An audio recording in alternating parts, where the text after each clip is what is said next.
김대중 대통령에 대한 수식어는 대한민국 국민들의 자부심입니다. 지금처럼 비상경제 상황이고 정치, 경제, 외교, 안보, 국방, 남북관계 모두가 파탄난 이 지경에는 김대중 대통령이 더욱 생각이 나고 그립습니다. 대한민국 민주주의와 인권의 상징, 한반도 평화, 대중경제론, 노벨 평화상 수상자로 세계적 명성을 떨친 지도자가 김대중 대통령입니다. 김대중 대통령의 해안과 통찰력 덕분에 인터넷 강국으로 방역 선진국으로 될 수 있었고 문화예술 정책의 전환으로 자랑스러운 문화강국이 될 수 있었습니다. 김대중 정신의 산실 서울 동교동 사저가 위기에 빠졌습니다. 김대중 대통령 사저가 매각되어 각계의 걱정이 큽니다.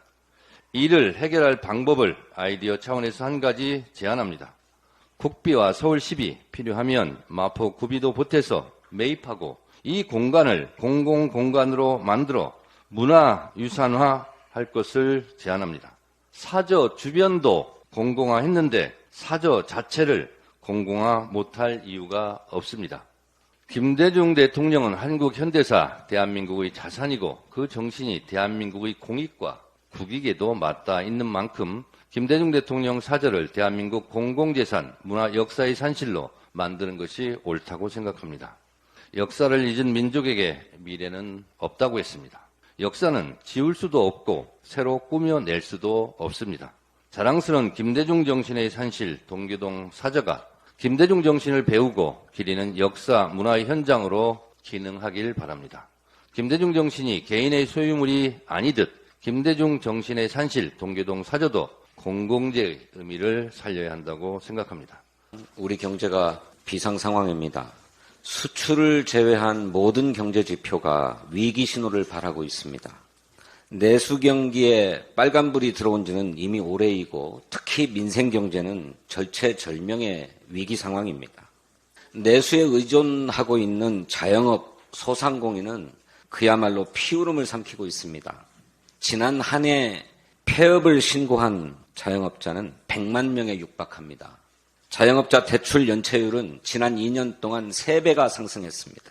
취약차주의 연체율과 신규 연체 진입률도 계속 늘어나서 앞으로도 폐업이 더욱 증가할 것으로 전망됩니다. 지난 8월 2일 국회에서 통과된 민생회복지원특별조치법은 민생경제의 위기를 극복하기 위한 최소한의 긴급조치입니다. 국민 한 사람당 25만 원의 지역사랑 상품권을 지급해서 말라버린 내수경제에 마중물을 붓자는 것입니다. 국민의힘은 이 법의 통과를 저지하겠다고 필리버스터를 강행했습니다. 이제는 대통령이 거부권을 행사하려 하고 있습니다. 그렇다고 무슨 다른 대안이 있는 것도 아닙니다. 대안도 없이 막무가내로 반대만 하는 것입니다. 그러면서 정부 여당은 거대 자산가들의 세금을 깎아주자고 합니다. 정말 정부 여당에 묻고 싶습니다. 거액 자산가들의 세금을 깎아주면 우리 경제가 살아납니까?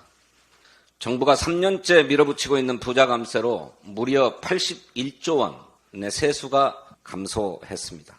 이 때문에 정부가 한국은행으로부터 빌려다 쓴 돈만 올해 100조 원이 넘습니다. 부자 감세는 악착같이 밀어붙이면서 민생회복 지원금은 절대 안 되는 이유가 무엇입니까? 대안 없는 반대, 반대를 위한 반대는 이제 멈추십시오. 윤석열 대통령께 민생회복 지원 특별법을 수용할 것을 강력하게 요구합니다. 전국이 골마 터졌습니다. 민생 곳곳에서 골마 터지고 있는데 정부는 회복하고 있다고 뻥뻥 헛소리만 하고 있습니다.